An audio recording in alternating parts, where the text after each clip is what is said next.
صلی علی رسولہ الکریم۔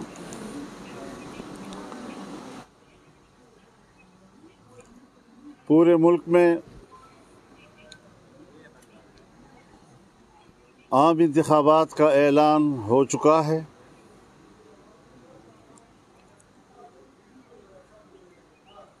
امیدواران نے داخلی بھی کر لیے ہیں، ان کی داخلہ کے کاغذات کی جانچ پڑتال کے مراحل چل رہے ہیں، اور اس وقت پوری قوم 8 فروری کی طرف متوجہ ہے۔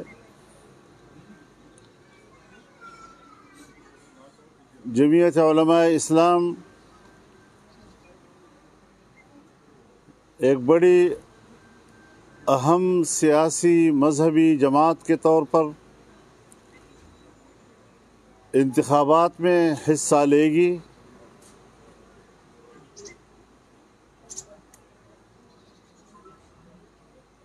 عوام سے ہمارا رابطہ اور ہمارا تعلق نظریات کی بنیاد پر ہے۔ یہ ملک اسلام کے نام پر حاصل کیا گیا تھا۔ لا الہ الا اللہ کا نعرہ لگا کر لاکھوں مسلمانوں نے اور ہماری ماؤں بہنوں نے اس وطن عزیز کے لیے جانوں کی قربانیاں دیں، لیکن 75 سال گزر جانے کے بعد بھی ہماری جدوجہد کا محور یہ ہے کہ پاکستان کو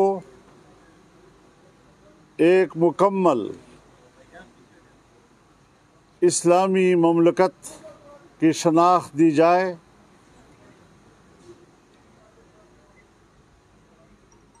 یہاں پر قرآن و سنت کا نظام ہو اور قرآن و سنت کی روشنی میں قانون سازی ہو،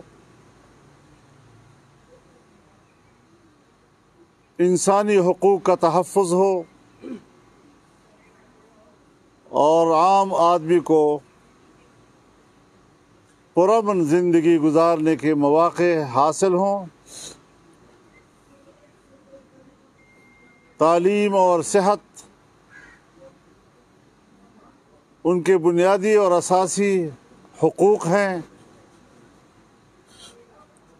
انہیں مفت تعلیم اور مفت صحت کے مواقع مہیا کیے جائیں،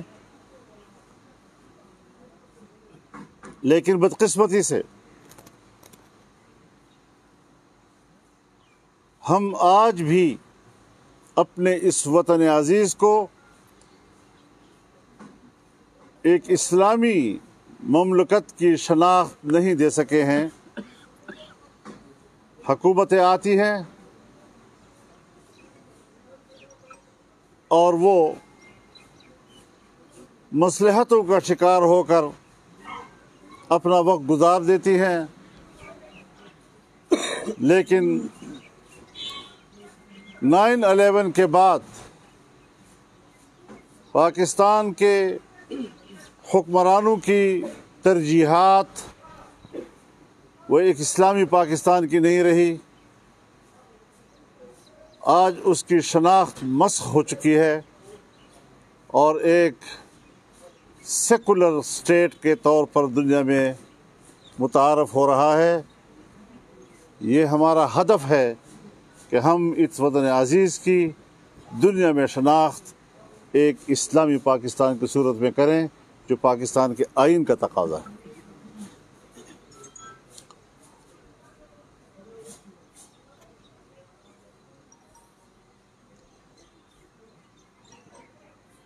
ہم پڑوسی ممالک کے ساتھ پرامن بقائے باہمی کے اصول پر زندگی گزارنا چاہتے ہیں۔ اختلافات کو بین الاقوامی اصول اور بین الاقوامی قوانین کے تابع ہوتے ہوئے حل کرنا چاہتے ہیں، مسائل کو مذاکرات کے ذریعے حل کرنا چاہتے ہیں، مسئلہ کشمیر کو سلامتی کونسل کی قراردادوں کے مطابق حل کرنا چاہتے ہیں، اور ہندوستان کو دعوت دیتے ہیں کہ وہ ہٹ دھرمی کی بجائے اور طاقت کے استعمال کی بجائے پرامن حل کی طرف آئیں اور کشمیر کے عوام کو حق خود ارادیت دیں تاکہ ان کو ان کا ایک آزاد سیاسی مستقبل ملے۔ ہم افغانستان کے ساتھ بھی برادرانہ تعلقات اور اس میں استحکام کے قائل ہیں۔ بعض اوقات کچھ شکوے شکایات پیدا ہو جاتی ہیں، ہمیں دونوں ملکوں پاکستان اور افغانستان کے داخلی امن و امان مقصود ہے۔ دونوں ممالک کے درمیان اعتماد کے رشتے پیدا کرنا اور پھر ان رشتوں کو مضبوط کرنا، یہ ہماری خارجہ پالیسی کا حصہ ہونا چاہیے۔ اس سلسلے میں امارت اسلامیہ افغانستان نے مجھے باضابطہ دعوت دی ہے اور وہ دو طرفہ تعلقات پر بات کرنا چاہتے ہیں۔ انشاءاللہ یہ جو ہمارے کچھ الیکشن کے حوالے سے یہاں کی مصروفیات ہیں، اس سے تھوڑا فرصت ملنے کے بعد ہماری پہلی ترجیح افغانستان کا دورہ ہوگا اور امارت اسلامیہ کے حکمرانوں سے ملاقات ہوگی اور دونوں ممالک کے تعلقات میں اعتماد پیدا کرنا اور اس میں استحکام پیدا کرنا اور باہمی اعتماد سے اپنا مستقبل مرتب کرنا، یہ ہمارا اہداف ہوں گے۔ پاکستان کا استحکام افغانستان کی ضرورت ہے اور افغانستان کا استقلال یہ پاکستان کی ضرورت ہے۔ اس وقت ملک کے اندر امن و امان کی صورتحال دگرگوں ہے۔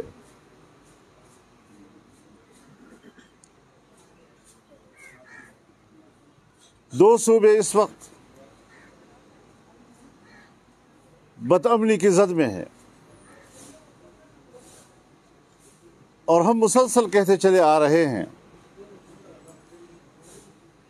کہ جہاں ہمیں الیکشن دیا جائے وہاں انتخابی ماحول بھی ضروری ہے کہ لوگ اس ماحول میں آزادانہ طور پر ووٹ کا بھی استعمال کر سکیں اور تمام امیدوار یکساں طور پر عوام کے پاس جانے کے لیے پرامن ماحول حاصل کر سکیں۔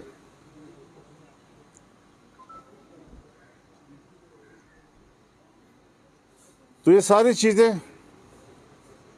اگلے الیکشن میں ہمارے اہداف ہوں گے۔ فاٹا کے انضمام کے بعد بظاہر انضمام کا تجربہ ناکام نظر آ رہا ہے۔ جو وعدے وعید فاٹا کے عوام کے ساتھ ہوئے تھے 10% بھی اس پر عمل نہیں ہو رہا ہے اور وہاں کا عام آدمی اب پریشان ہے کہ ہم فاٹا ہیں یا ہم صوبہ خیبر پختونخوا کا حصہ ہیں۔ 7 سال پورے ہونے کو ہیں، نہ ان کے ساتھ وعدہ کیے گئے سالانہ 100 ارب روپے ان کو دیے جا رہے ہیں۔ میرے خیال میں اب بھی 100 ارب ابھی تک ہم ان کو نہیں دے سکے ہیں، جبکہ ہر سال ہم نے دینے تھے ان کو۔ نہ وہاں پر عدالتیں بیٹھ سکتی ہیں، نہ وہاں پر لینڈ ریکارڈ تیار کیا جا سکا ہے، نہ وہاں اپنی زمینوں کے تقسیم کا کوئی نظام موجود ہے۔ ڈپٹی کمشنر جاتا ہے تو حیران پریشان